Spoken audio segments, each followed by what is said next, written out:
ఈరోజు మా బాబుకి ఉగ్గు తయారు చేస్తున్నాం. 1 కప్ కందిపప్పు, పెసర్లు, పెసరపప్పు, మినపప్పు, ఎర్రపప్పు, బాదం 5, జీడిపప్పు 5, వాల్నట్స్ 3 తీసుకోండి. 3 కప్స్ ఆఫ్ రైస్ తీసుకోండి. ఈ పప్పులని బియ్యాన్ని సపరేట్గా వాష్ చేసుకోవాలి. కడిగిన బియ్యాన్ని పప్పులని ఇలా 2-3 అవర్స్ ఎండలో ఆరబెట్టుకోవాలి.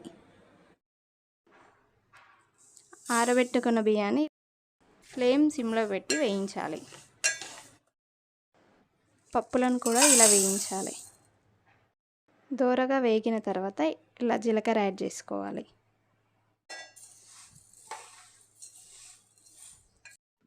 ఇలా దోరగా వేగిన తర్వాత మిక్సీ జార్లోకి తీసుకొని గ్రైండ్ చేసుకోవాలి.